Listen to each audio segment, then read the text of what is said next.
Oh, there's so much that's so difficult about Dante.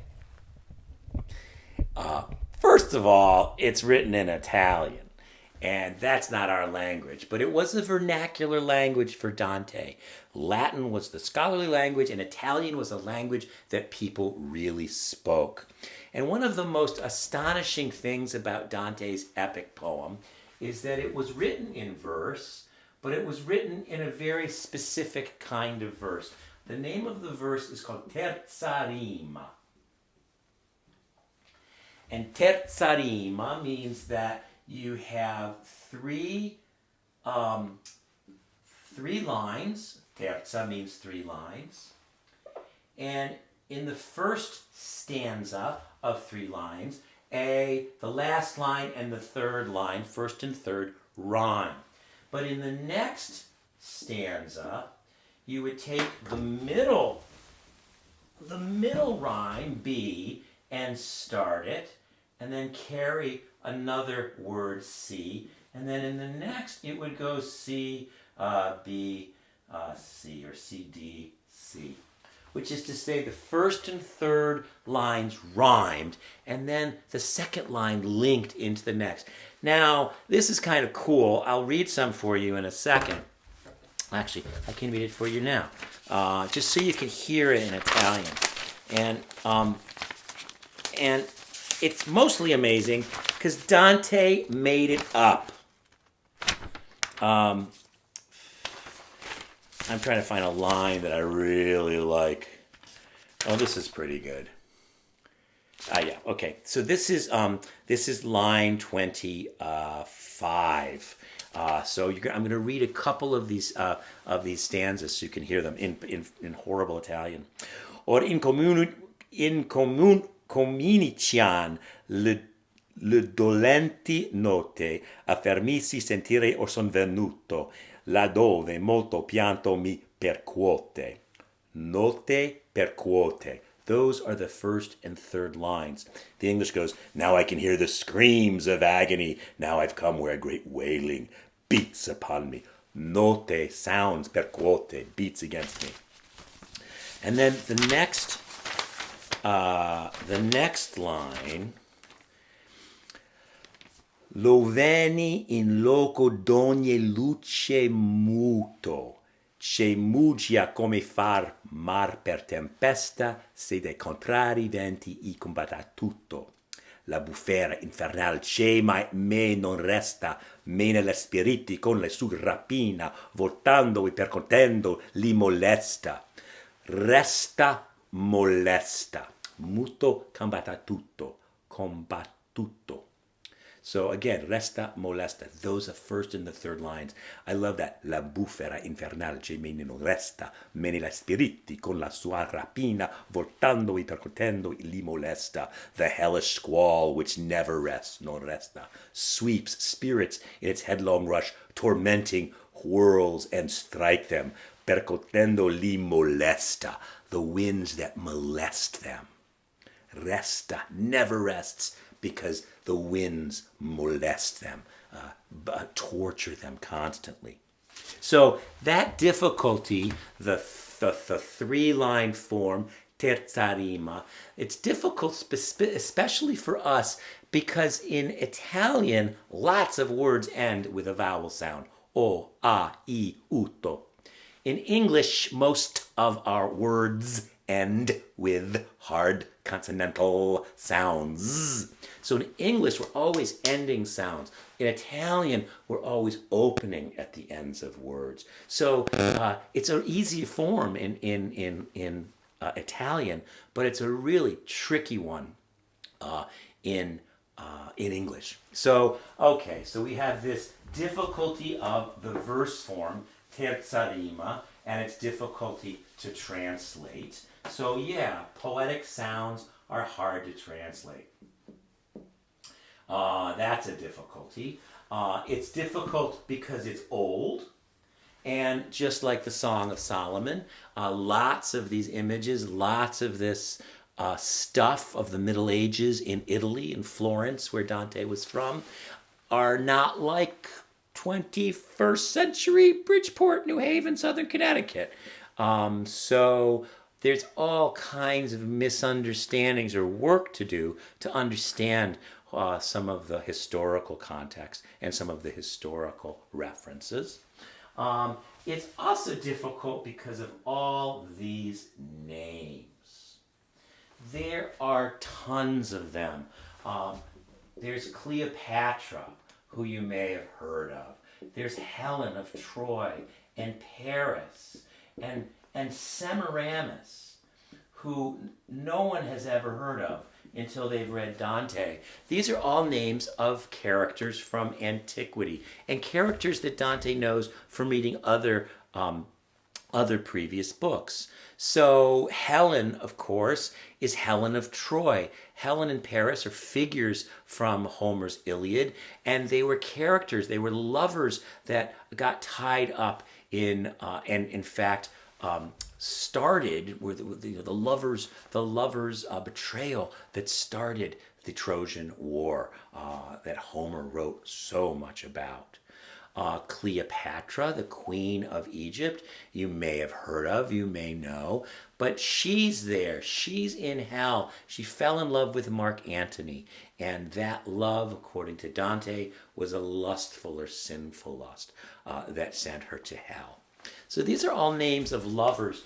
Semiramis was a queen, an Assyrian queen in Mesopotamia, and her great wrongdoing was she fell in love with her firstborn son, and she loved him, and so she changed the laws so that she could marry him, so that incest would be legal and she could marry her own son. Icky, ooh, ah, ooh.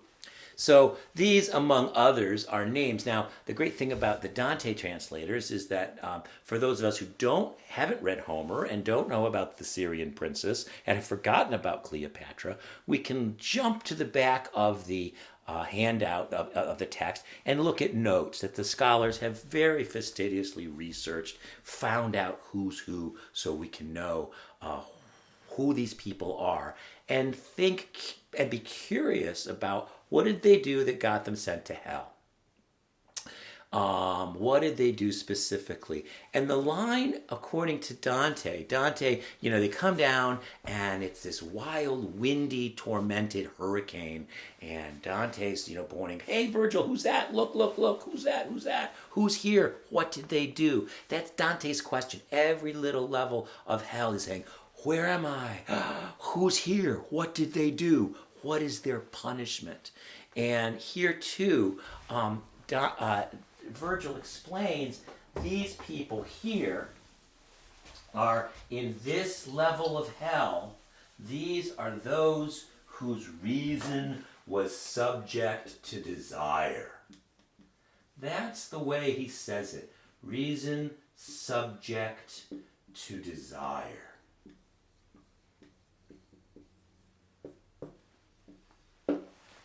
They let their guts overtake their head. And for Dante, that was bad. So it's not that the circle of lust is punishing people for having passionate feelings, not even for having erotic feelings, but the sin is specifically having feelings that got in the way of the good and right order of reason. So Cleopatra's not in hell because she fell in love with Mark Antony. The reason she's in hell is because she was an Egyptian queen, Cleopatra, and Mark Antony was a Roman general. So when she fell in love with the Roman, she put her entire queenship, her responsibilities to her Egyptian people at risk. So it wasn't the love that was the wrong, it was letting the love take over her official political responsibilities. Semiramis, when she fell in love with her son, as kinky and weird as that is, the real problem for Dante is that she rewrote the laws, and by doing so disrupted the entire order, the legal order of patrilineage, of the order of the society.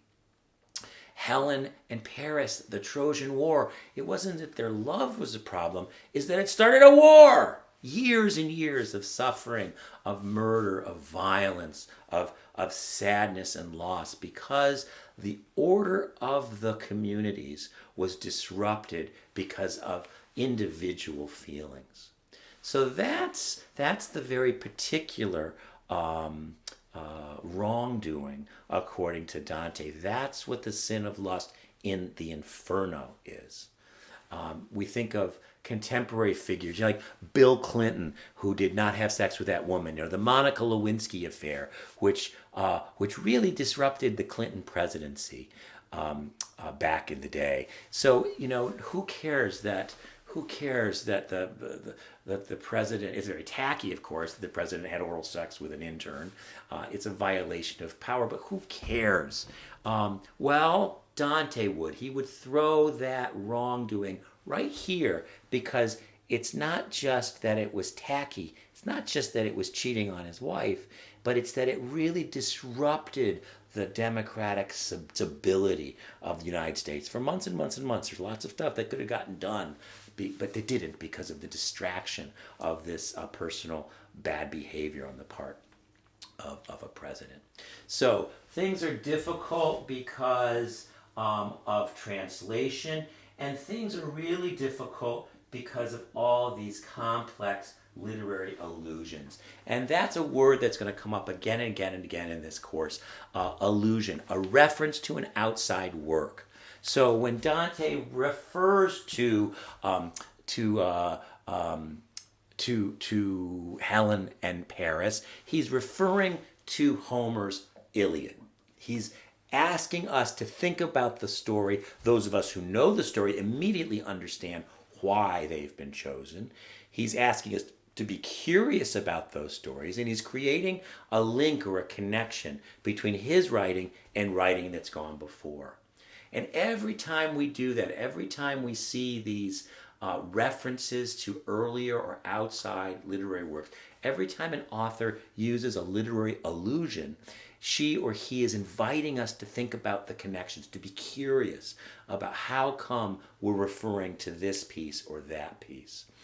Dante is specifically difficult because it is just saturated with allusions to history, to literature, to things, traditions, to scripture, to biblical events, and to the stories of the saints. It's just like a dripping sponge with references in an almost encyclopedic way.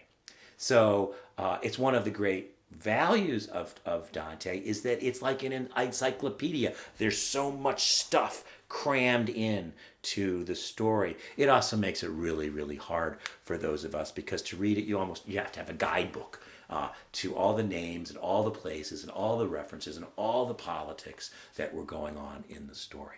Makes it really, really dense, but also makes it really, really useful and really interesting. All right, there's some difficulties for you. We'll come back in a couple seconds and talk about some things that are interesting.